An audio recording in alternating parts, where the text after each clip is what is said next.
Hello friends, आज के इस वीडियो में हम आपको दिखाएंगे कि ये जो हमारे एंड्रॉयड मदरबोर्ड आता है तो इसमें जो हमारा लॉजिक कार्ड के लिए 12 वोल्ट बनना चाहिए, अगर ये नहीं बनता है तो आप इसको कैसे स्टेप बाय स्टेप चेक कर सकते हैं और कैसे आप इसको रिपेयर कर सकते हैं।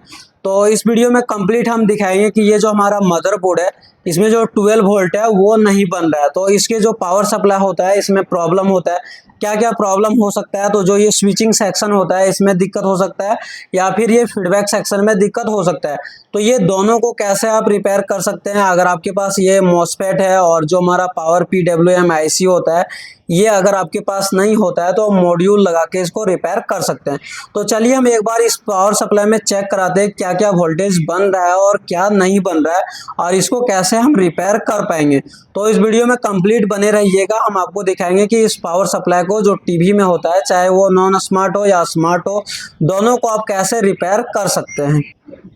अब देखिए ये हमारा जो बोर्ड है, अब इसमें हमारा जो EMI सेक्शन होता है अगर वो ख़राब होता है तो आप यहाँ पे जो सिंगल कंपोनेंट जैसे ये कॉइल है, ये फ्यूज़ है, NTC है और हमारा ये कैपेसिटर है और ब्रिज रेक्टिफायर, इसको तो आप आराम से रिपेयर कर सकते हैं। लेकिन यहाँ पे प्रॉब्लम आता है जब हमारे स्विचिंग सेक्शन में दिक्कत हो जाता है, क्योंकि ये PWM सारे जगह पे उपलब्ध नहीं होता है तो आपको कस्टमर को तुरंत ही रिपेयर करके देना होता है। तो इसके लिए हम लोग एक मॉड्यूल का यूज करते हैं। अब हम आपको अलग अलग वीडियो में दिखाएंगे कि आप कैसे, अगर आपके पास कोई दूसरा बोर्ड है तो उसे आप PWM IC को लगा के कैसे रिपेयर कर सकते हैं। अगर ये ख़राब होता है तो मॉसफेट भी ख़राब हो जाता है, यहाँ पे जो ट्रांजिस्टर होता है ये भी ख़राब होता है और ये IC ख़राब होता है। तो ये तीनों को बदल के कैसे रिपेयर करेंगे तो हम आपको अगले वीडियो में दिखाएंगे। इस वीडियो में जो हम आपको दिखाएंगे रिपेयर करके वो हमारा 524 मॉड्यूल होता है। लगभग जो भी टीवी रिपेयर करते हैं उसको इस मॉड्यूल के बारे में ज़रूर पता होगा, अगर नहीं पता होगा तो आप इस वीडियो से कंप्लीट सीख जाएंगे कि कैसे इस मॉड्यूल को रिपेयर लगा करके और इसको रिपेयर किया जा सकता है। इस मॉड्यूल को लगाने का भी तरीका हमारा अलग अलग होता है, एक मॉडिफाई करके और एक बिना मॉडिफाई किए। तो इस वीडियो में हम आपको बिना मॉडिफाई किए लगा के दिखाएंगे, अगले वीडियो में हम मॉडिफाई करके दिखाएंगे। तो चलिए अब हम यहाँ पे चेक कराते हैं कि इसमें प्रॉब्लम है क्या। तो अब हमारे जो प्लग है हम उसको इन करते हैं, इसमें सप्लाई को देते हैं और आपको चेक कराते हैं। तो यहाँ पे हम इसको सप्लाई दे दिए। सप्लाई देने के बाद आप मल्टीमीटर को क्या करेंगे, 600 वोल्ट AC रेंज में सेट करेंगे, क्योंकि अभी जो हम चेक करने वाले हैं वो हमारा EMI सेक्शन है। तो हम एक बार चेक करते हैं, शॉर्टकट में अगर चेक करना होता है तो आप इसके जो हमारा ब्रिज रेक्टिफायर होता है इस पर आप चेक कर सकते हैं। तो हम यहाँ पे एक बार चेक करते हैं। तो देखिए एक यहाँ पे हम एक प्रोब रखें और एक यहाँ पे रखें, तो कितना वोल्टेज मिल रहा है, तो 233-34 वोल्ट मिल रहा है, मतलब हमारा EMI सेक्शन ओके है। इस तरीके से आप शॉर्टकट में इसको चेक कर सकते हैं। बाकी आप सिंगल कंपोनेंट पे भी आप देख सकते हैं। उसके बाद हमारा यहाँ के बाद क्या हो जाएगा, तो ये DC में चेंज हो जाएगा। तो हम DC पे इसको सेट कर लिए 600 वोल्ट पे और फिर अब हम यहाँ पे चेक करेंगे। तो देखिए यहाँ पे एक पॉजिटिव पिन है और यहाँ पे एक नेगेटिव है, तो नेगेटिव पे नेगेटिव और पॉजिटिव पे पॉजिटिव को रखेंगे। तो कितना वोल्ट मिल रहा है, 324 वोल्ट मिल रहा है। वही वोल्टेज को अगर आप यहाँ पे कैपेसिटर पे देखेंगे तो यहाँ पे भी आपको सेम वोल्टेज मिलेगा। तो यहाँ पे देखिए हम कैपेसिटर पे देख रहे हैं तो यहाँ पे क्या हो रहा है, तो यहाँ पे भी वही वोल्टेज 324 वोल्ट मिल रहा है। और ब्रिज रेक्टिफायर पे देखेंगे तो यहाँ पे भी वही वोल्टेज आपको देखने को मिल रहा है। अगर यहाँ पे आप देखेंगे तो ये जो कैपेसिटर होता है तो बहुत बार ऐसा होता है कि यहाँ पे वोल्टेज बूस्ट नहीं होता है। अगर वोल्टेज बूस्ट नहीं होता है तो ये कैपेसिटर खराब होता है। आप इसको देखेंगे ये फूला हुआ नहीं है, लीकेज नहीं है। अगर बूस्ट नहीं करता है तो कैपेसिटर का ही प्रॉब्लम होता है 90% जगहों में। अब उसके बाद जो हमारा चेक करने का होता है कि आगे अगर हम शॉर्टकट में इसको चेक करें तो हम 12 वोल्ट को चेक करेंगे। 12 वोल्ट चेक करने के लिए हम इस मल्टीमीटर को 20 वोल्ट के रेंज पे सेट कर लेते हैं और PCB के ग्राउंड ले लेंगे और यहाँ से इस डायोड पे चेक करेंगे। तो देखिए यहाँ पे 0.00 वोल्ट दिखा रहा है, मतलब कोई भी वोल्टेज नहीं बन रहा है। और अगर इधर हम बैकलाइट वाले में भी देखें तो यहाँ पे भी नहीं बन रहा है। जब एक में नहीं बन रहा है तो दूसरा में ऑटोमेटिक नहीं बनेगा। ये प्रॉब्लम क्या है, तो एक बार हम जो हमारा स्विचिंग मॉसफेट होता है इस पे हम एक बार वोल्टेज को चेक करते हैं। तो हम यहाँ पे 200-600 वोल्ट पे सेट करेंगे, क्योंकि जो ही यहाँ पे हमारे कैपेसिटर पे वोल्टेज बनता है वही वोल्टेज इसके ड्रेन पे आता है। और जो यहाँ पे हमारा ट्रांसफार्मर होता है SMPS होता है, इसके भी कॉइल पे जाता है और इससे इस पे जाएगा और इसका काम ये होता है कि जो हमारा डीसी वोल्टेज इस कॉइल पे जा रहा है उसको ये नेगेटिव पल्स देना होता है। इसके गेट पे जैसे ही पल्स जनरेट होता है तो ये नेगेटिव को मिक्स करता है, नेगेटिव मिक्स होता है तो यहाँ से हमारा फिर से क्या होता है, एसी में ये कन्वर्ट होता है। एसी में कन्वर्ट होने के बाद मैग्नेटिक फील्ड जनरेट करने के बाद ये आउटपुट देता है और फिर यहाँ पे आपको 12 वोल्ट मिलता है। जब ये 12 वोल्ट आपको यहाँ पे मिलता है, ये 12 वोल्ट फिर से कनेक्टेड होता है यहाँ से, ये जो हमारा फीडबैक सेक्शन है तो ऑप्टोकॉपलर में, ऑप्टोकॉपलर से फिर ये फीडबैक देता है इस आईसी को। तो हम आपको अगले वीडियो में दिखाएंगे पावर सप्लाई का पूरा सर्किट, जिसको थ्योरी में समझाएंगे, क्योंकि हमारे वीडियो में कमेंट आ रहा था कि आप एक बार रिपेयर करके दिखाएं, तो हम आपको रिपेयर करके दिखा रहे हैं। फिर से हम आपको थ्योरी दिखाएंगे। जब तक आपको थ्योरी नहीं समझ में आएगा तब तक आप यहाँ पे प्रैक्टिकल कभी भी नहीं समझ सकते हैं। तो आपके पास सबसे पहले आपको थ्योरी समझ में आना चाहिए। तो अब हम यहाँ पे देखते हैं कि इसके ड्रेन पे वोल्टेज आ रहा है या नहीं। तो हम यहाँ पे एक प्लस को रखें और इधर से एक ग्राउंड लेंगे। तो देखिए अगर यहाँ पे देखेंगे तो कोई वोल्टेज आपको देखने को नहीं मिल रहा है। एक बार हम जो ग्राउंड है उसको हम चेंज करते हैं, क्योंकि ये हमारा ग्राउंड लॉजिक कार्ड का है। हम एक बार इधर से लेते हैं तो देखिए अब यहाँ पे वोल्टेज मिल रहा है। तो ग्राउंड लेने में अगर दिक्कत होगा तो आपको वोल्टेज नहीं मिलेगा। यहाँ पे देखिए ये डिवाइड किया हुआ है, यहाँ का जो हमारा ग्राउंड होता है वो अलग होता है पावर सप्लाई का, और ये हमारा लॉजिक कार्ड का ग्राउंड होता है। तो यहाँ से हम जैसा ही ले रहे हैं तो यहाँ पे वोल्टेज हमारा, जो वोल्टेज इसके कैपेसिटर पे बन रहा था वही आपके इस कॉइल पे भी बनेगा। यहाँ पे अगर हम देखें ट्रांसफार्मर में तो यहाँ पे भी वही वोल्टेज बन रहा है। अच्छे से लगाएंगे तो आपको दिख जाएगा। देखिए यहाँ पे भी वही वोल्टेज बन रहा है। अब यहाँ पे दिक्कत ये है, अगर आप यहाँ पे देखेंगे तो ये जो हमारा PWM IC होता है इसके भी एक पिन में वोल्टेज आना चाहिए। तो हम यहाँ पे एक बार सेट कर लेते हैं और हम चेक करते हैं कि इसके कोई पिन पे आ रहा है या नहीं। तो एक पिन पे हमारा वोल्टेज आना चाहिए। तो अगर देखेंगे तो यहाँ पे कोई भी वोल्टेज नहीं आ रहा है। तो यहाँ पे जो हमारा रजिस्टर से ये कनेक्टेड होता है वो हो सकता है ये कनेक्टेड नहीं है। देखिए यहाँ पे कुछ वोल्टेज मिल रहा है। एक बार हम 20 वोल्ट पे सेट करते हैं और फिर हम चेक करेंगे।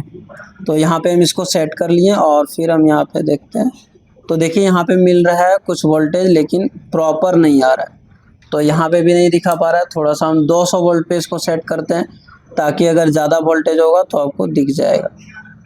तो यहाँ पे देखिए कितना मिल रहा है, तो 50-51 वोल्ट के लगभग मिल रहा है। अब यहाँ पे क्या होता है कि जो हमारा ये कॉइल यहाँ पे जो कनेक्टेड होता है, इसी से इस डायोड के बाद इसको 2-3 LV या रजिस्टर लगा के इसको ऑपरेटिंग वोल्टेज दे दिया जाता है। अब यहाँ पे हाई वोल्टेज आ रहा है तो ये जो हमारा IC है ये ख़राब हो चुका है और ये भी ट्रांजिस्टर ख़राब हो चुका है। तो इसके लिए हम इसे रिपेयर करने के लिए ये मॉड्यूल का यूज़ करेंगे। अब चलिए हम दिखाते हैं कि इस मॉड्यूल को आप कैसे यूज़ करके और रिपेयर कर सकते हैं पावर सप्लाई को। आप यहाँ पे जो हमारा मॉड्यूल है ये 5 से 24 वोल्ट तक के में इसको यूज़ कर सकते हैं। इसको जब भी आप लगाएंगे तो आप देखेंगे इसको तो यहाँ पे आपको 4 वायर मिलता है। ये 4 वायर को कैसे कैसे इंस्टॉल करेंगे, तो ये जो हमारा रेड वायर है इसको हम लगाएंगे इस मॉसफेट के ड्रेन पे, और जो हमारा ब्लैक वायर है इसको लगाएंगे इस कैपेसिटर के नेगेटिव पॉइंट पे, और जो हमारा ये येलो वायर है इसको हम लगाएंगे जो हमारा 12 वोल्ट के बाद जो कैपेसिटर है इसके प्लस पे, और जो हमारा ब्लू वायर है इसको हम इंस्टॉल करेंगे इसके नेगेटिव में, या इसके नेगेटिव में लगा सकते हैं या फिर आप लॉजिक कार्ड के कोई भी ग्राउंड वाले पिन में सेट कर सकते हैं। अभी हम इसको बिना मॉडिफाई किए इसको हम सेट कर रहे हैं। तो यहाँ पे देखिए ये वेरिएबल रजिस्टर होता है, इसको घुमा के और हम ये प्रीसेट आता है इसको हम सेट कर सकते हैं 12 वोल्ट के अकॉर्डिंग, और हम इससे 5 से लेकर के 24 वोल्ट तक हम यहाँ पे आउटपुट ले सकते हैं। हमें चाहिए 12 वोल्ट, तो हम इसको घुमा के 12 वोल्ट सेट करेंगे। अब इसको मॉडिफाई करके कैसे यूज करते हैं, तो मॉडिफाई हम 2 तरीके से इसको कर सकते हैं। या तो यहाँ पे ये वेरिएबल जो रजिस्टर है इसको मेजर कर लेंगे कि जब 12 वोल्ट आउटपुट दे रहा है तो इसका कितना रेजिस्टेंस बन रहा है, उसी के अकॉर्डिंग हम यहाँ पे इसके दोनों पिनों पे रजिस्टर लगा देंगे और उसके अकॉर्डिंग हम इसको बाईपास कर सकते हैं। और एक और तरीका होता है कि ये जो हमारा ऑप्टोकॉपलर है तो इसके ऑप्टोकॉपलर के एक नंबर से इसके एक नंबर को और इसके दूसरे नंबर से इसके दूसरे नंबर को जंपर कर देंगे। तो 2 तरीके से हम इसको मॉडिफाई करके लगाते हैं। अलग अलग वीडियो में हम दिखाएंगे, अभी हम दिखा रहे हैं विदाउट मॉडिफाई किए। तो बहुत सारे लोगों को ये आएगा कि अगर मॉडिफाई नहीं करके बनाते हैं तो बहुत दिनों में ये प्रॉब्लम करने लगता है। तो हम सारे प्रोसेस दिखाएंगे, जो प्रोसेस आपको अच्छा लगेगा आप उसको यूज कर सकते हैं। तो चलिए हम एक बार ये सारे को कनेक्शन कर लेते हैं और फिर आपको हम आगे नेक्स्ट वीडियो में आपको दिखाते हैं। तो कहाँ कहाँ पे हम लगाएंगे, तो ये रेड वायर इसके ड्रेन पे, ब्लैक वायर इसके नेगेटिव में, येलो वायर इसके पॉजिटिव में, और जो हमारा ब्लू वायर है उसको किसी भी पिन में ग्राउंड में लगाएंगे। चलिए अब हमारा जो प्रीसेट है, ये जो हमारा मॉड्यूल है इसका कनेक्शन हो चुका है। देखिए ब्लैक वायर को हम यहाँ पे कनेक्ट कर दिए इसके नेगेटिव में, और रेड वायर को हम इसके जो हमारे मॉसफेट होता है उसके ड्रेन पे कनेक्ट कर दिए, और जो हमारा ब्लू वायर है उसको दिखाने के लिए हम यहाँ पे यूएसबी से ग्राउंड ले लिए। अगर आप इसको कनेक्ट करते हैं तो अब इस कैपेसिटर के ग्राउंड को ले सकते हैं। और जो ये हमारा येलो वायर है इसको हम पॉजिटिव से कनेक्ट कर सकते हैं या फिर इसके ड्रेन से भी आप ले सकते हैं। और आप इस पिनों में भी चाहे तो आप इसको कनेक्ट कर सकते हैं, जहाँ पे भी आपको सुविधा हो वहाँ से आप इसको ले सकते हैं। इसका काम होता है, ये दोनों का काम होता है फीडबैक देना, और यहाँ से हमारा जो स्विचिंग सेक्शन होता है वो यहाँ पे आ गया। जो यहाँ हमारा स्विचिंग था वो सारा सेक्शन हमारे पे यहाँ आ चुका है। अब चलिए हम एक बार वोल्टेज को देखते हैं, क्योंकि ये जो मॉड्यूल आता है ये हमारा 5 वोल्ट से 24 वोल्ट तक आउटपुट देता है। अब अभी कितने आउटपुट दे रहा है तो एक बार हम इसको चेक करते हैं। तो हमारा जो मल्टीमीटर है वो 20 वोल्ट में सेट कर लिए डीसी में, और अगर आप यहाँ पे देखें तो 5 वोल्ट के लगभग आपको मिल रहा होगा। तो अभी ये जो प्रीसेट है ये 5 वोल्ट में सेट है। अब इसमें जो आपको यहाँ पे देखने को मिलता है जो हमारा ये वेरिएबल रजिस्टर होता है, तो ये जो रजिस्टर है इसको हम घुमा के और इसको सेट करेंगे। तो एक प्रोब को आप यहाँ पे ग्राउंड से पकड़ लीजिए और इसको हम यहाँ पे सेट करते हैं, और एक से आप इसको यहाँ पे चेक करिए, दबा के रखिए दोनों से, आप इसको पकड़ लीजिए। अब यहाँ पे आप जब पकड़ेंगे उसके बाद हम इस रजिस्टर को हम थोड़े से घुमाएंगे। तो जैसे जैसे हम घुमाएंगे तो मल्टीमीटर आपको दिखेगा, तो मल्टीमीटर में देखिए इसका वैल्यू बढ़ेगा। थोड़ा सा देखिए, अब धीरे धीरे हम कोशिश कर रहे हैं कि आपको दिख जाए।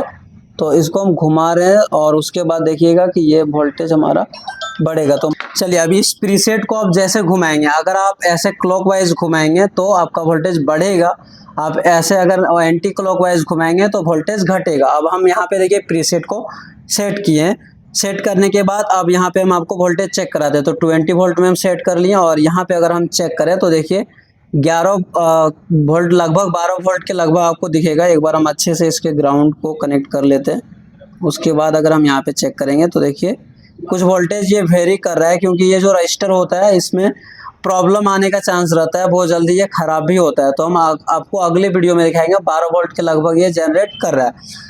तो अगले वीडियो में हम दिखाएंगे आपको कि इसको मॉडिफाई करके क्यों लगाते हैं। हम लोग भी जब भी इसको इंस्टॉल करना होता है अगर कभी भी, तो इसको मॉडिफाई करके ही इंस्टॉल करते हैं, क्योंकि अगर आप मॉडिफाई करके इंस्टॉल नहीं करते तो ये बहुत जल्दी ये जो वेरिएबल रजिस्टर है ये ख़राब हो जाता है, जो ये प्रीसेट है ये ख़राब हो जाता है और कस्टमर आपके पास फिर से प्रॉब्लम लेके आएगा। तो इसीलिए इसको मॉडिफाई करके और इंस्टॉल करते हैं ताकि ये प्रॉब्लम जनरेट नहीं करे। और अगर आप मॉडिफाई करके इंस्टॉल करते हैं तो इसका काम ख़त्म हो जाता है, इसको निकाल सकते हैं डायरेक्ट, यहाँ से जो फीडबैक है वो इस ऑप्टो कॉपलर पे दे देते हैं।